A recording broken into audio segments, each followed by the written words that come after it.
बिस्मिल्लाहिर्रहमानिर्रहीम।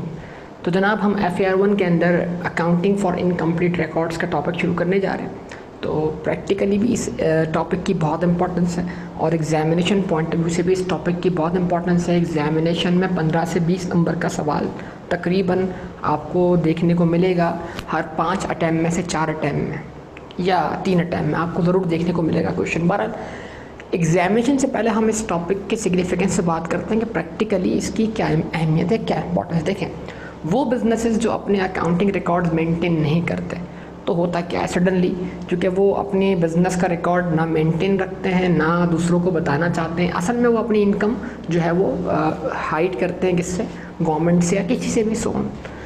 तो होता ये है जनाब कि जब ऐसे लोगों को अप्रोच किया जाता है किसकी तरफ से, टैक्स डिपार्टमेंट की तरफ से, तो टैक्स डिपार्टमेंट आता है और उनके बिज़नेस को एनालाइज करता है। मतलब यानी कि टैक्स डिपार्टमेंट के लोग आते हैं और आपके फॉर एग्ज़ाम्पल आपकी कोई शॉप है, तो आपकी शॉप को जब वो एनालाइज करते हैं, बाहर आकर देखते हैं जनाब कि कितना टर्नओवर हो रहा है, मतलब यानी कि कितने कस्टमर्स आपके पास आ रहे हैं, कितने कस्टमर्स खाली हाथ आ रहे हैं, कितने कस्टमर्स भरे हुए हाथ जा रहे हैं। तो वो एक दिन आपको ऑब्जर्व करके एक आइडिया जनरेट कर लेते हैं जनाब कि आप पर डे कितनी सेल करते हैं। तो हो सकता है इत्तेफाक उसी दिन माशाल्लाह बरकत हो आपके पास और आपका बिज़नेस जो हो वो उस दिन कस्टमर्स की रेल पे लगी पड़ी हो।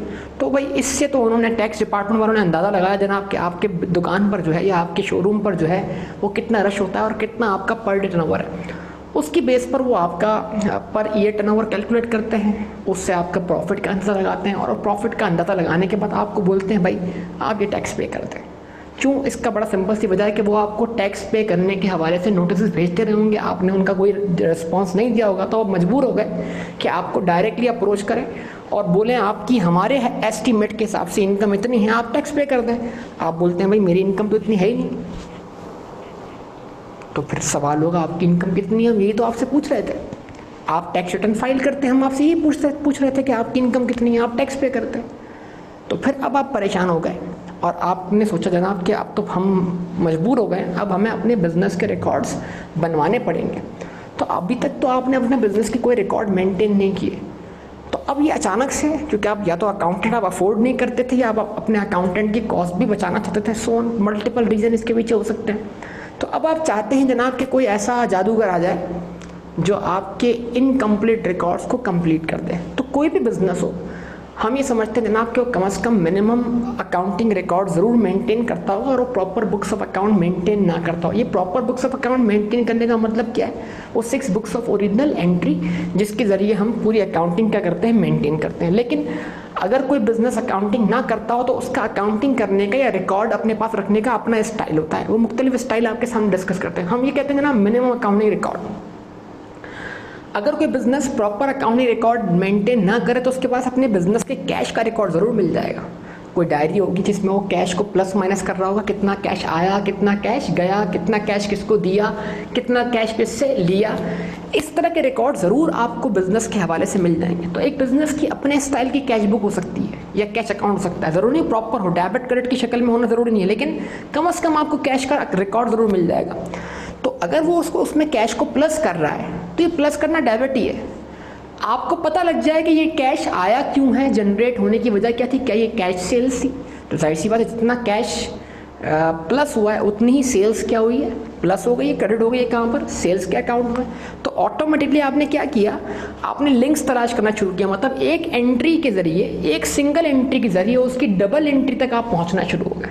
टॉपिक हमारा यही है, अकाउंटिंग फॉर इनकम्प्लीट रिकॉर्ड्स। इसको कहते हैं अल मारूफ सिंगल एंट्री।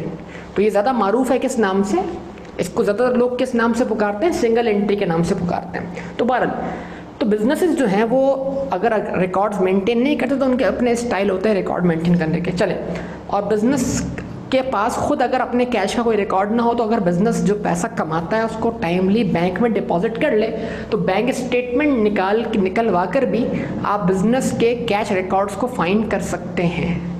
इन तमाम बातों को ध्यान में रखिएगा। देखें, उसके अलावा मतलब यानी कि आप और इंक्वायरीज करें कि भाई आपके बिजनेस, मतलब आप बिज़नेस के बारे में मालूमात किस तरह ले सकते हैं ताकि आप उस बिज़नेस के इनकम्प्लीट रिकॉर्ड्स को कंप्लीट कर दें। Invoices related to credit suppliers, यानी वो सप्लायर्स जिनसे आपने सामान जो लिया वो कैश पे नहीं बल्कि क्रेडिट पे लिया, उधार पे लिया। कैश पे लिया तो उसकी पेमेंट का रिकॉर्ड आपके पास कहीं ना कहीं से मिल जाता। लेकिन आपने जो सामान उनसे किस पे लिया, उधार पे लिया, तो कितने कितने अकाउंट पेबल्स के बैलेंसेस आपके पास मौजूद हैं, उससे मुताल्लिक का इन्फॉर्मेशन कैसे मिलेगी। इसकी मार्केट में मुख्तलिफ़ किस्म की प्रैक्टिसेस हैं। तो वो लोग जो प्रॉपर अकाउंट रिकॉर्ड नहीं पे करते, वो क्या करते हैं, अपने पास मुख्तलिफ़ किस्म के बिल्स में मतलब मेंटेन करते हैं। तो वो उन्होंने क्या कर दिया, आपको कुछ बेचा, वो बिल उन्होंने क्या कर दिया, अपनी एक बिल बुक के अंदर ऐड कर दिया, या उनकी बिल ट्रे थी, बिल ट्रे में लगा दिया। तो बिल ट्रे में लगाने का मतलब क्या है कि वो आपके लिए पेएबल हो गया। जब आपने पेमेंट की, वो बिल निकाल के आपके हाथ में रख दिया, मतलब वो आपने लायबिलिटी क्या कर दी, सेटल कर दी। तो मतलब क्या हुआ, मतलब मुख्तलिफ स्टाइल हैं। तो इस तरह की जो डेटा है, इस तरह की जो इन्फॉर्मेशन है, वो कलेक्ट करके आप किसी भी बिजनेस के रिकॉर्ड्स को कंप्लीट कर सकते हैं। बास बिजनेस क्या करते हैं, डायरी या बुक कोई रखते हैं जिसमें in which names of credit customers are maintain. मतलब आप रखते हैं भाई फलां बंदे को ये बेचा, इससे इतने पैसे लेने, नाम लिखा। नाम लिखने का मतलब क्या है, ये फलां बंदा या फलां डेटर डेबिट, और जब उससे पैसे आएंगे तो आप एक स्ट्राइक करेंगे, आप एक लाइन लगा देंगे। तो नाम लिखना आपका डेटर को डेबिट करना है, उसको स्ट्राइक लगाना क्या है, डेटर को क्रेडिट करना है। अपना हर किसी का अपना अपना स्टाइल ऑफ अकाउंटिंग है। अगर आप अपनी तरफ से डेबिट करते हैं और क्रेडिट करते हैं, वो अपने पास बैठ के नाम लिखना डेबिट है और स्ट्राइक लगाना क्या है, क्रेडिट है। तो डायरी और book in which names of credit customers are maintain. फिर उसके बाद बिजनेस के एक्सपेंसेस हैं, आप उससे अंदाज़ा लगा सकते हैं। सबसे पहले है बिजनेस की यूटिलिटी एक्सपेंस, इलेक्ट्रिक का बिल कितना आता है, टेलीफोन बिल कितना, एंड सो ऑन। ये तमाम बिल्स मंगवा कर आप इजीली बिजनेस के एक्सपेंसेस फाइंड आउट कर सकते हैं कि कैश में से कितना पैसा खर्च हुआ किस चीज़ के लिए, इन एक्सपेंसेस के लिए, कितनी पेमेंट्स गई सप्लायर्स के लिए। तो बाकी इसके अलावा जो बचा वो क्या है, देखें सिंपल सी बात है, जो बाकी इसके अलावा पे हुआ, या तो उससे कोई ना कोई एसेट, कोई कैपिटल एक्सपेंडिचर हुआ होगा, या फिर वो पैसा ऑनर घर ले गया होगा ड्राइंग की शक्ल में। तो मतलब पेमेंट्स, जो भी पेमेंट्स हुई हैं उनको आपने ब्रेक डाउन कर लेना है कि भाई पेमेंट्स किस किस मकसद के लिए हुई हैं। मेनली पेमेंट्स हुई होंगी कैश में सप्लायर्स को, पेमेंट्स हुई होंगी फॉर व्हाट, योर एक्सपेंसेस। आप पूछ लें कितने एम्प्लॉयज़ हैं, उनकी सैलरी कितनी है, आप पर मंथ सैलरी निकाल लें, पर ईयर सैलरी निकाल लें, आप अंदाज़ा लगा लें इतनी सैलरी क्या हो चुकी है, पे हो चुकी है। एक्सपेंस अलग कर दिए, पेमेंट टू सप्लायर्स अलग कर दी। फिर आप पूछे कोई इस साल कोई व्हीकल परचेज़ किया, कोई फर्नीचर फिक्सचर परचेज़ किया, कोई इक्विपमेंट परचेज़ किया, मतलब कोई कैपिटल नेचर का एक्सपेंडिचर हुआ है तो उसको निकाल लें। बाकी पैसा क्या है, बाकी पैसा ऑनर घर ले गया। मतलब पेमेंट्स को आप मुख्तलिफ तरीके से एनालाइज कर सकते हैं। उसके बाद inquiry about business and assets of business. वो अगर इस साल कोई एसेट नहीं परचेज किया तो मतलब जाहिर सी बात है पिछले साल से एसेट्स कंटिन्यू होते हुए आ रहे होंगे ना इस बिजनेस के अंदर। तो आप उसके मुताबिक सवाल करें, भाई आपने बिजनेस कब शुरू किया, कितने कैपिटल से शुरू किया, कौन कौन सी चीज़ें ऐसी हैं जो शुरू से बिजनेस में मौजूद थी और अब भी मौजूद है, सो ऑन। तो फिर आप अंदाज़ा लगा लें, मतलब ये बिज़नेस अगर 5 साल पहले शुरू हुआ है तो ये बिल्डिंग कितने में परचेज़ की गई थी, इधर फर्नीचर एंड फिक्सचर कितने में लगाया गया था, 5 साल पहले की कॉस्ट निकालें, उसको डेप्रिशिएट करते करते आज साल के स्टार्ट पे ले आएँ और साल के स्टार्ट पे मिल जाएगी आपको WDV, और उसके ऊपर इस साल की फर्दर डेप्शन का आइडिया लगाएं और निकाल लें क्लोजिंग WDV। मतलब ये प्रैक्टिकली तो करना कोई मुश्किल बात नहीं है। मसला ये है कि ये जो सारे पॉइंट्स हैं, इन पॉइंट्स की बेस पर हम जिसका इनकम्प्लीट रिकॉर्ड कंप्लीट कर रहे हैं उसका हम बेसिकली इंटरव्यू ले रहे हैं, और उस इंटरव्यू के अंदर हम क्या करते हैं, मुख्तलिफ किस्म के पॉइंट्स नोट कर लेते हैं।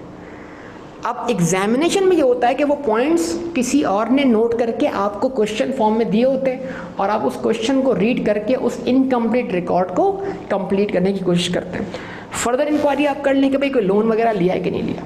तो बुनियादी बात ये होगी जनाब कि एग्जामिनेशन पॉइंट ऑफ उसे सॉल्व करना एक अलग बात है, प्रैक्टिकल आपको आइडिया दे दिया जनाब, एक जस्ट आइडिया के लिए दिया कि आप प्रैक्टिकली अगर किसी के इनकम्प्लीट रिकॉर्ड को कंप्लीट करना चाहते हैं तो आप ये इंक्वायरी क्या करें, जनरेट करें। इसके ज़रिए आप उसके इनकम्प्लीट रिकॉर्ड्स को कंप्लीट कर सकते हैं।